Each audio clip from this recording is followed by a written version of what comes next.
उनका कहना है कि ग्राम पंचायतों को अधिकार, संसाधन और नेतृत्व देकर 2047 तक आत्मनिर्भर बना देंगे। लेकिन क्या यह वास्तविक सशक्तिकरण है? यह सवाल इसलिए उठ रहा है क्योंकि कांग्रेस इस सवाल पर सवाल खड़े कर रही है। आज इसी पर चर्चा होगी, लेकिन सबसे पहले आपको दिखाते हैं एक खास रिपोर्ट।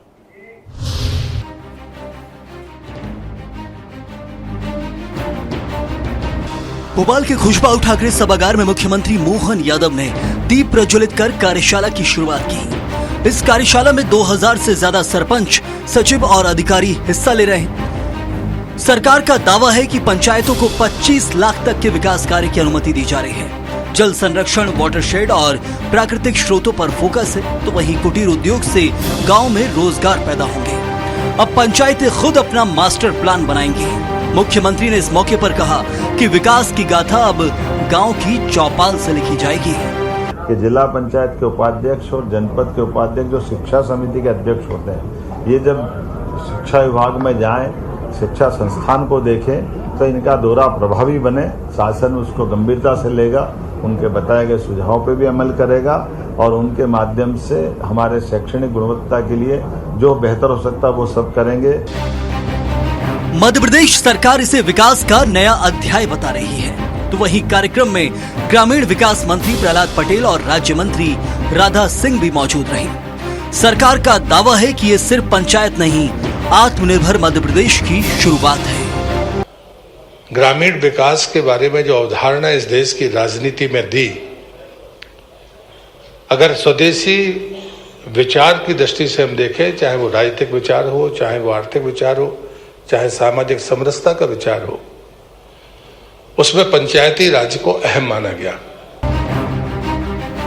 सरकार के दावों पर विपक्ष सवाल उठा रहा है। कांग्रेस का आरोप है कि पंचायतों को अधिकार नहीं, सिर्फ भाषण मिल रहे हैं। सब कुछ भोपाल से कंट्रोल किया जा रहा है। पंचायतें फंड और सचिव की कमी से जूझ रही हैं। पहले पंच सरपंच को लगातार अपमानित किया गया। ये कैसी आत्मनिर्भरता है? एक और सरकार का अपना दावा है, दूसरी ओर विपक्ष के आरोप हैं। लेकिन ये भी सच है कि डिजिटल पंचायत, ई गवर्नेंस, रोजगार मूलक ग्राम उद्योग और मास्टर प्लान जैसे मॉडल अगर सही ढंग से लागू हो तो वास्तव में आत्मनिर्भर पंचायत संभव है। लेकिन अगर ये सब नहीं है तो विपक्ष के दावों को बल मिलना भी स्वाभाविक है। Bureau report, Swaraj express. तो देखा आपने, पंचायत बनेगी पावरफुल। इसी मुद्दे पर विस्तार से चर्चा करेंगे। विशेष पैनल हमारे साथ जुड़ गया है। पहले परिचय करवा देता हूं, उसके बाद हम चर्चा पे चलेंगे। इस पूरे मुद्दे पर चर्चा करने के लिए हमारे साथ मौजूद हैं अजय धवले साहब, जो कि बीजेपी प्रवक्ता हैं, साथ ही राहुल राज, जो कि कांग्रेस प्रवक्ता हैं, और वरिष्ठ पत्रकार के.एस. शाइनी जी हमारे साथ हैं। तीनों मेहमानों का बहुत बहुत स्वागत है हमारी चर्चा में। और पहला सवाल जो है मेरा कांग्रेस है प्रवक्ता आपसे है और राहुल जी आपसे है। लगातार जो अगर मध्य प्रदेश के विकास को लेकर अगर मुख्यमंत्री कोई खाका तैयार कर रहे हैं, उसमें हर्ष क्या है? अगर पंचायतों को लेकर कहते हैं देश आज भी हमारा जो देश है वो कृषि प्रधान है और 70% जो है ग्राम में निवासी करते हैं, गांव में निवास करते हैं, जहां से हमारी आय जो है किसान के माध्यम से जो है उपजित होती है। अगर पंचायतों को सुदृढ़ करने के लिए कोई कवायद की जा रही है सीएम के द्वारा, वो कह रहे हैं कि मध्य प्रदेश की ग्राम पंचायतों को जो है आत्मनिर्भर बनाया जाएगा, 2047 की ड्रीम को लेकर चल रहे हैं, तो हर्जी क्या है? देखिए, किसी भी चीज के सुदृढ़ीकरण के लिए कोई हर्ज नहीं है। आपको ये समझना होगा कि 2047 तक पंचायतों को आत्मनिर्भर बनाने की बात 20 वर्षों से ज्यादा सरकार, इतनी देर लग गई इनको ये समझने में कि पंचायतों को आत्मनिर्भर बनाना है। महात्मा गांधी के ग्राम पंचायत के उस सपने को साकार करने का, आगे बढ़ाने का काम पंडित जवाहरलाल नेहरू जी ने किया। त्रिस्तरीय पंचायती राज में डिसेंट्रलाइजेशन ऑफ पावर का काम किसने किया? राजीव गांधी जी ने किया। मध्य प्रदेश में पंचायती राज लेकर कौन आया? दिग्विजय सिंह जी लेके आए। तब ये व्यवस्था थी जो अभी आपके ओपनिंग स्टेटमेंट में मैंने देखा कि वो किसी भी समिति में जाके शिक्षा समिति के लोग जा सकते हैं। अरे भाई, गांव के बच्चे बच्ची को गांव में रोजगार मिले, ये व्यवस्था थी दिग्विजय सिंह जी के कार्यकाल में। नंबर, जब इंटरव्यू होता था तो जनपद के सदस्य, जनपद अध्यक्ष नंबर देते थे मार्किंग में इंटरव्यू में, और गांव के बच्चों को गांव में रोजगार मिला। उस व्यवस्था को आपने क्या किया? आपने, शिवराज सिंह जी ने क्या किया? शिवराज सिंह जी मुख्यमंत्री बने, उन्होंने सारे पावर छीन लिए। सरपंच के, जनपद अध्यक्ष के, जिला पंचायत अध्यक्ष के सारे पावर आपने सीओ को दे दिए। इतने साल तक वो शोषित पीड़ित होते रहे। अभी आपने भाषण सुनी होगी कुछ दिन पूर्व मुख्यमंत्री जी की, किस प्रकार से उन्होंने सचिव और रोजगार सहायक को बोला उनकी भाषा देखो, उनकी कथनी देखो, और अब अचानक से आप मंच पे खड़े होकर ये कह रहे हो कि साहब सब लोगों को 2047 तक हम सुदृढ़ीकरण करें। तो भैया इतने दिन तक पावरलेस क्यों रखा? सारे पावर आपने सीओ को दे रखे हैं, सारे पावर आपने जनपद के सीओ, जिला पंचायत के सीओ, जिला पंचायत अध्यक्ष का जो गरिमा होती थी कांग्रेस के शासनकाल में, उस पूरी गरिमा को आपने गिरा दिया। अब आप कह रहे हो साहब 2047 तक सुदृढ़ीकरण, कौन भरोसा करेगा इन पे? इनके खुद के जो मध्य प्रदेश के जो सरपंच हैं, जो जनपद अध्यक्ष हैं, जो जिला पंचायत अध्यक्ष, वो खुद इनकी बात पर भरोसा करने को तैयार नहीं है। मतलब एक तरफ आपने 20 से ज्यादा वर्षों तक पंचायती, त्रिस्तरीय पंचायती राज का शोषण किया, दोहन किया। आप कह रहे हो ग्राम उद्योग, कुटीर उद्योग, हथकरघा ग्राम उद्योग, कुटीर उद्योग का पूरा दोहन करके सहकारिता के पूरे ढांचे को बर्बाद कर दिया, और अब आप कह रहे हो ग्राम उद्योग, कुटीर उद्योग को बढ़ाएंगे। तो भैया हम तो कहेंगे देर आए दुरुस्त आए, मगर साहब बड़ी देर कर दी आते आते। मतलब खुश है ना आप तो राज साहब? अरे साहब इन पे भरोसा नहीं है। कुछ दिन पूर्व जो मुख्यमंत्री रोजगार सहायकों को और सचिवों को गरियाता हो, फिर वो अचानक से आके मुख्यमंत्री जी अब ये कहें कि हम पंचायतों को मजबूत करेंगे, इन पे रत्ती मात्र का भरोसा नहीं है। चलिए, क्योंकि जवाब सहकारिता मिलते में हैं। अभी ने पीपीपी बोर्ड का संशोधन किया है, ये केवल और केवल हर चीज को, हर ढांचे को बर्बाद करने का काम कर रहे हैं। कैसे भरोसा करें आप बताओ? जी जी, जवाब मिलते हैं। धौले साहब, बड़ी बड़ी बातें की जा रही हैं, ऐसे आरोप जो हैं राहुल राज जी के हैं, और वो कह रहे हैं कि सरपंचों को, जनप्रतिनिधियों को कोई पावर ही नहीं है, सीओ को अपने पावर दे दिए हैं, अब आप 25 लाख का जो है कार्य कराने के पावर दे रहे हैं। और साथ ही उन्होंने ये भी कहा है कि दिग्विजय सिंह की योजना है जिनको आप इनकी पुरानी बोतल में नई शराब भरकर प्रचारित करने का काम कर रहे हैं। आपकी क्या उपलब्धि है वो बता दीजिए, वो कह रहे हैं। देखिए, मेरे मित्र राहुल जी दिग्विजय सिंह के उस कुशासन को याद कर रहे थे कपिल जी, तो निश्चित रूप से मुझे उस कुशासन के कुछ आंकड़े भी आपके समक्ष रखने की आवश्यकता है। कुल मध्य प्रदेश का बजट 23,500 करोड़ रुपए के आसपास होता था दिग्विजय सिंह के उस कुशासन में। आज मध्य प्रदेश के वर्ष 2024-25 में पंचायत एवं ग्रामीण विकास के बजट की बात कर रहा हूँ, 27,500 करोड़ से अधिक का बजट है। कुछ स्रोतों में राशि 19,050 करोड़ रुपए, मतलब बुनियादी सुविधाओं की यदि बात कर रहे तो लगभग आप देखेंगे कि 3-fold का इंक्रीज है पंचायतों के इंफ्रास्ट्रक्चर डेवलपमेंट के लिए। मध्य प्रदेश की पंचायतें, मजरे टोले, जहां सड़कें नहीं होती थी, पहुंचबीन पंचायतें थी, उन पंचायतों को ऑप्टिकल फाइबर से, सड़कें तो छोड़िए, आज हमने डिजिटलाइजेशन कर दिया। आज पंचायतों में बैठ के आप आधार अपडेशन का काम कर सकते हैं। प्रत्येक गांव में अपना व्यक्ति अपना डेटा अपडेट कर सकता है। ये इस प्रकार का डिजिटल इंडिया की तरफ हमने पंचायती की तरफ लेके गए। रही बात दूसरी कि बुनियादी सुविधाओं और विकास के साथ में पंचायतों के सशक्तिकरण की, 1750 रुपए का मानदेय हुआ करता था, और ये हमारी सरकारों के समय की मैं बात कर रहा हूं। आज 4,500 के आसपास हमारे पंचायत सरपंचों के मानदेय की बात कर लीजिए। उनके सशक्तिकरण के लिए आप देखेंगे कि किस प्रकार से 25 लाख रुपए तक की योजनाओं, परियोजनाओं को ग्राम पंचायत स्तर पे स्वीकृति की बात कर लीजिए। पहले इसको 10 लाख रुपए तक के हमारी सरकार ने किया था। तो मूल रूप से भारतीय जनता पार्टी की सरकार ने सर्वजन हिताय सर्वजन सुखाय को ग्रामीण भारत में कैसे लेके जाना है। आदरणीय प्रधानमंत्री श्री नरेंद्र मोदी जी जब देश के प्रधानमंत्री बने, उन्होंने पहला कोई मिशन हाथ में लिया होगा तो ग्रामों को स्वावलंबी बनाने का। उन्होंने स्वच्छ भारत के माध्यम से हमारी पंचायतों को किस प्रकार से स्वच्छ ला सकते, ओडीएफ के माध्यम से पंचायतों को किस प्रकार से स्वास्थ्य की जो एक बहुत हमारा मेजर जो हमारे एक्सपेंसेस होते थे वो ग्रामीण भारत के हेल्थ पे खर्चा होते थे। आज जब देखेंगे ओडीएफ के बाद से, और ये हम नहीं कह रहे, ये विश्व की सारी एजेंसियों के ये रिपोर्ट है कि स्वच्छ भारत के बाद में भारत, ग्रामीण भारत जो था उसमें स्वास्थ्य सुविधाओं में विस्तार हुआ है। उसमें कहीं ना कहीं जो बीमारी से लोग ग्रसित होते थे उसमें भी लोग बाहर निकले। ये ऐसे अनेक विषय, आज की जो तीन दिवसीय कॉन्फ्रेंस की आज जो कुचाबाऊ ठाकरे हॉल में कन्वेंशन सेंटर में जो शुरुआत हुई है, उसका एकमात्र उद्देश्य कि किस प्रकार से हम चर्चा कर सके, हम मंथन कर सके कि हमारी मध्य प्रदेश की पंचायतों को आत्मनिर्भर बनाए। वही तो कह रहे हैं राहुल राज जी के बड़ी देर कर दी साहब आते आते। 20 साल आपकी पार्टी ने शासन किया है। राहुल राज जी को तो पूछिए, 50 वर्षों तक के देश की जनता ने इनके हाथ में शासन दिया था। देश ये सब कह रहे कि सारी बातों के लिए अगर राहुल गांधी जी के पिताजी राजीव गांधी जी और दिग्विजय सिंह जी अगर लाए हैं तो मुझे लगता है देश का विकास तो बहुत पहले हो जाना था। देश में 11 करोड़। धौले साहब वो कुछ कह रहे हैं, आपके जवाब पे कुछ प्रतिक्रिया देना चाह रहे हैं, सुन लेते हैं जरा। राहुल राज जी क्या कहना चाह रहे हैं? धौले साहब बड़ी खूबियां गिना रहे हैं अपने शासनकाल की। 15 करोड़ घरों तक के शुद्ध पेयजल नहीं पहुंचता, देश में उज्ज्वला के माध्यम से गैस के कनेक्शन नहीं पहुंचते, 4 करोड़ प्रधानमंत्री आवास योजना के घर नहीं बनते। ये सब हमारी सरकार ने किया, तब आज हम जाके कह। धौले साहब जवाब सुन लीजिए, कम 30 सेकंड। राहुल राज देखिए, मैं बहुत संक्षिप्त में केवल इतना पूछना चाहता हूं। मैंने उनसे सीधी बात कही, उन्होंने तमाम बातें गिनाई। हथकरघा उद्योग बंद हुए, आपने चालू करवाए क्या? ग्राम उद्योग बंद हुए, आपने चालू करवाए क्या? पंचायतों का जो पावर आपने छीना 20 वर्षों तक, सरपंचों, सचिवों, सरपंचों का, जनपद अध्यक्षों का और जिला पंचायत अध्यक्षों का पावर आप लेके बैठ रहे, आपने वापस दिया क्या? अब आप एकाएक कह रहे हो तो आप पे भरोसा करें। दूसरा, ज्यादा दूर मत जाइए धवले जी, मध्य प्रदेश की राजधानी भोपाल से 70 किलोमीटर के रेडियस में सिरोंज एक जगह है विदिशा जिले में, जहां से शिवराज सिंह जी सांसद है, हृदय प्रिय जिला। वहां जो दरी का काम होता था, दरी का, जाके पता करो उस उद्योग का क्या हुआ। बंद हो गया साहब, उनको कोई सुविधा नहीं मिली 20 साल में। अब आप छाती ठोक के कह रहे हो कि ग्राम उद्योग खुलवा, कौन भरोसा करेगा आपके, बताओ।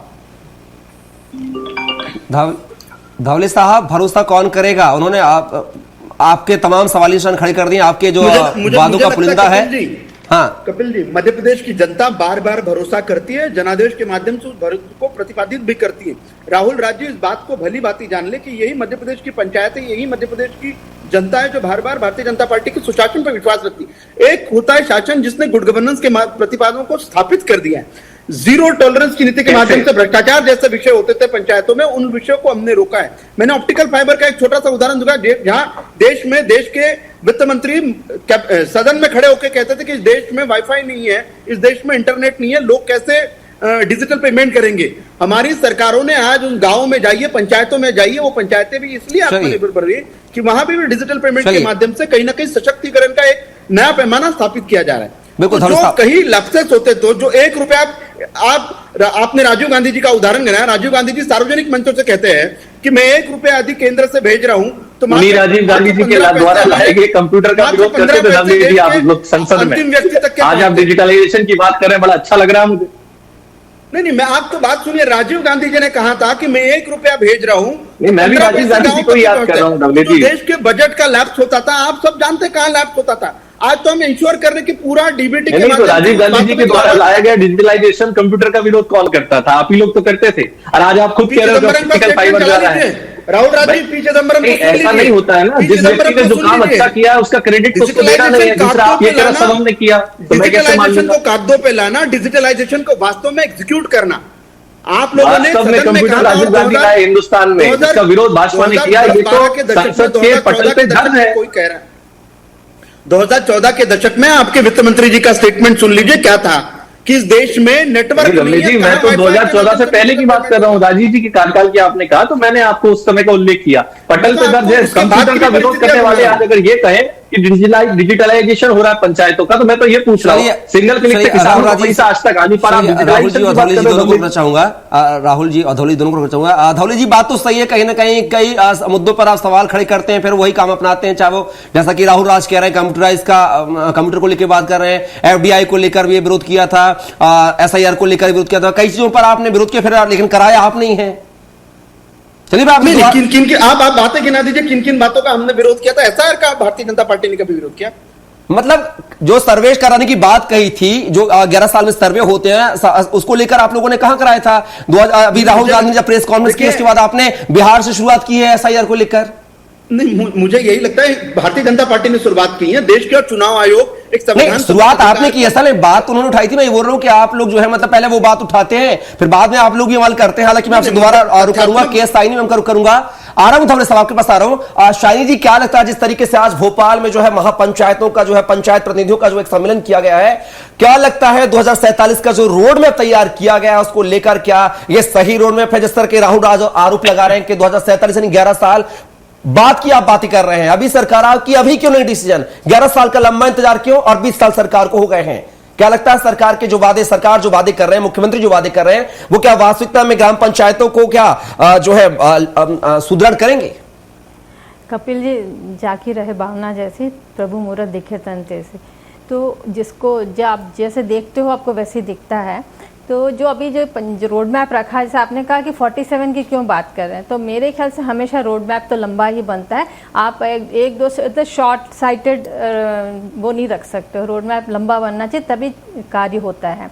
लेकिन जहाँ तक इसका सवाल है, इसका किस तरह से उपयोग होगा या सही में धरातल पे ये उतरेगा या नहीं उतरेगा, वो ज़्यादा महत्वपूर्ण है। हमेशा जो गांधी जी का जो एक वो इच्छा थी, जो ग्राम पंचायत के बारे में जो उनका विचार थे, उसको आज तक इतने साल हो गए हमारे इंडिपेंडेंस के, लेकिन अभी तक वो नहीं पहुंचा है, उस तरीके से नहीं गया। ग्राम पंचायत की बात हर कोई करते, हमारा इलेक्शन भी होते हैं पंचायत पर, उनको पावर नहीं मिला है जो मिलना चाहिए। और जो जनता है, गांव के जो लोग हैं, उनको भी इसकी जानकारी होनी चाहिए, किस तरह से अपने जो सरपंच है उनसे किस तरह से कार्य करा जाए, उनके क्या क्या पावर्स है, उनको क्या क्या वहाँ पे सुविधाएं मिल सकती है उससे। तो अगर फाइनेंशियल बजट के थ्रू जिस तरह से अब जो रोड मैप है उसके तहत अगर उनको पावर मिलता है, देखिए एक होता है कि आपने कहा कि आप चुन के आए हो, आप गांव वालों की बात सुन सकते हो, लेकिन जब आपके पास फाइनेंशियल पावर होता है तभी आप कुछ एग्जीक्यूट कर पाते हो। पर वो बिना करप्शन के, बिना किसी मतलब परेशान किए लोगों को आपको काम करके देते हो, जो गांव वालों की दिक्कतें उसको सॉल्व करते हो, तो मेरे ख्याल से इससे अच्छा और कोई काम नहीं हो सकता। लेकिन दिक्कत वहीं आ जाती है कि इस तरह के इम्प्लीमेंटेशन होगा या नहीं होगा, ये सिर्फ समय ही बता सकता है। धौले साहब, आज की इस कन्वेंशन सेंटर में एक चीज निकल के सामने आई जहां पर आश्रय स्थलों के निर्माण की बात कही गई है, उसको लेकर कोई कानून नहीं था, उस कानून की बात भी आप लोगों ने की कि कानून बनाया जाएगा। साथ ही आपने एक सेमी अर्बन सिटीज डेवलप करने की बात भी आज कही है, यानी कि गांव से जुड़े हुए जो शहर से जुड़ी हुई जो ग्राम पंचायत है उनमें जो हाउसिंग प्रोजेक्ट भी आप लाएंगे शहरों की तर्ज पर। तो क्या वो मर्ज करने की प्रक्रिया है या वो ग्राम पंचायतें ही रहेंगी, उनको सिर्फ मतलब तमाम वो शहरी सुविधाएं वहां पर दी जाएंगी? क्या प्लान है, क्या रोड मैप है इसका? धौले साहब अनम्यूट कीजिए, आपकी आवाज नहीं आ रही है। धौले साहब अनम्यूट कीजिए, आपकी आवाज हम तक नहीं आ रही है। जी, कपिल जी, जब माननीय प्रहलाद पटेल जी ने कल आज की कॉन्फ्रेंस को लेकर पत्रकार वार्ता को संबोधित किया था, तो उन्होंने बहुत अच्छे से सेमी अर्बन का जो कॉन्सेप्ट है उसको समझाया था कि जो हमारे शहरों के पास की पंचायतें हैं उनका किस प्रकार से बुनियादी सुविधाओं के विकास के लिए सरकार एक मास्टर प्लान के माध्यम से उन पंचायतों को सुदृढ़ करेगी। तो कहीं ना कहीं शहरों से जो जुड़ी हुई पंचायतें उनमें किस प्रकार से इंफ्रास्ट्रक्चर डेवलपमेंट होगा, तो एक बहुत अच्छी योजना है। निश्चित रूप से जिस प्रकार से धरातल पर उतरेगी तो हम उसको देख पाएंगे कि किस प्रकार से अर्बनाइजेशन बढ़ते जा रहा है। उस अर्बनाइजेशन के साथ साथ पंचायतों को भी उस प्रकार से सारी सुविधाएं उपलब्ध कराएं। दूसरा एक बहुत अच्छा एग्जीक्यूट करने का प्लान है कि स्वनिधि से समृद्धि, जहां फाइनेंशियल स्टेबिलिटी और फाइनेंशियल आत्मनिर्भरता के लिए हमारी पंचायतों को सशक्त करने का विषय है। जल संरक्षण और पर्यावरण पे नवाचारों के लिए है, किस प्रकार से हम अपने पर्यटकों की पंचायतों की आय बढ़ाने के लिए पर्यटन एक पैरामीटर्स लेके चले कि पर्यटन के माध्यम से किस प्रकार से पंचायतों को आत्मनिर्भर बनाया जा सके। दूसरा शहरी सुविधाओं का जो समायोजन की भी बात थी कि वो आपने जैसे कहा कि हाउसिंग प्रोजेक्ट की बात हो सकती है, सामंजस्य किस प्रकार से बैठ सकते हैं, और एक सबसे महत्वपूर्ण है कि जवाबदेही और सुनिश्चित करना। समय का अभाव, मैं आपको इंटरप्ट कर रहा हूं, समय का अभाव, चूंकि मुझे तीनों पैनलिस्ट के पास जाना है। मेरा आपसे एक हाँ ना में जवाब है। इस मध्य प्रदेश में ऐसे कई ग्राम पंचायतें जहां पर सचिव की कमी है, एक सचिव पर कई ग्राम पंचायतों का जिम्मा है। ऐसे मध्य प्रदेश में जहां पर आज अंतिम संस्कार करने के लिए अंतिम जो है शमशान घाट भी नहीं है, टीन शेड नहीं है, क्या इन तस्वीरों के बाद भी क्या हाईटेक पंचायत बनाने का जो सपना है वो पूरा हो पाएगा? धौले साहब, मैंने कपिल जी आपको शुरुआत में ही कहा कि बजट से ही आप समझ सकते हैं कि सरकार का इंटेंशन क्या है। 27,000 करोड़ से अधिक का बजट किसी विभाग के लिए ये आउटले इस बात को प्रतिलक्षित करता है कि सरकार का इंटेंशन बहुत स्पष्ट है। इंफ्रास्ट्रक्चर डेवलपमेंट सारा, चाहे जैसे आपने शांति धाम बनाने की बात कर लीजिए, पंचायतों की सुविधाओं की, पंचायतों के भवन बनाने की बात कर लीजिए, ये सारी हमारी सरकार की प्राथमिकता रही है। और इन प्राथमिकताओं के साथ में किस प्रकार से आत्मनिर्भर पंचायतें आत्मनिर्भर मध्य प्रदेश में कंट्रीब्यूट करेंगी, ये हमारा लक्ष्य। बिल्कुल साहब। राहुल राजी, समय का अभाव, 30 सेकंड में जवाब चाहूंगा। शाइनी में उनके पास भी आऊंगा। राहुल राजी, बड़े हाईटेक बनाने की बात की जा रही है, हाउसिंग प्रोजेक्ट भी अब गांव में लगने जा रहे हैं, जो सिटी से लगे हुए पंचायतें हैं, क्या लग रहा है वास्तविकता में विकास हो रहा है या फिर कागजी पन्नों पर विकास होगा? राहुल राज। देखिए, वरिष्ठ पत्रकार ने भी कहा और धवले जी ने कहा बजट की बात। बजट का क्या है, आज बेचारे सरपंच जो है वो विधायक और सांसद के चक्कर काटते रहते हैं कि निधि मिले तो कुछ पैसा आ जाए। ये है बजट का हाल। आपने मनरेगा का उनका बजट काटा, किसने काटा? भाजपा ने। हथकरघा उद्योग किसने बंद कराया? भाजपा ने। आज आप बात कर रहे हो इस देश में 75 साल की आजादी के बाद 20 साल से आपकी सरकार, और आज प्रहलाद पटेल ये कहे कि हम जो है शमशान तक जाने वाली सड़क और फेंसिंग बनवाएंगे। मतलब आज भी टीन शेड हमारे गांव में नहीं है किसी के अंतिम संस्कार के लिए। बरसते पानी में लोग तिरपाल लेके अंतिम संस्कार करते हो, इसे आप गौरवान्वित वाली बात करते हो? अरे शर्म आनी चाहिए, 25 साल सरकार को होने आया और आज आप कह रहे हो कि हम ऐसा टीन शेड बनवाएंगे। खेत सड़क योजना आपकी फेल हो गई, लोग खेत तक नहीं जा पाते हैं, ट्रैक्टर जोड़ के खींचते हैं, ट्रैक्टर फंस जाते हैं। राहुल राज्य को पूछ लीजिए, मध्य देश में 3 राज्यों में उनकी सरकारें हैं, पंचायतों के पैरामीटर्स डब्ल्यू जी ओडीएफ की जो आप बात करते हो, सभी जगह शौचालय बनाने की बन गए क्या? आप प्रधानमंत्री आवास की बात करते हो, सबको मिल गए क्या? आपके प्रधानमंत्री आवास में शौचालय में कितना भ्रष्टाचार है? आपके यूएसडीडी में जो नगरीय प्रशासन मंत्रालय है, जो आपके पंचायत मंत्रालय, कितनी जांच चल रही है, उनका भी अवलोकन करा दो आप जरा। उतनी 50 वर्षों की सरकार में आपने नहीं किया। आप मानने को तैयार नहीं डब्ल्यू जी, आज भी शमशान घाट के लिए सड़क नहीं है, तो ये लाजवाब है मध्य प्रदेश में। पंचायतें सड़क पहुंचविहीन थी, कितनी पंचायतें पहुंचविहीन थी।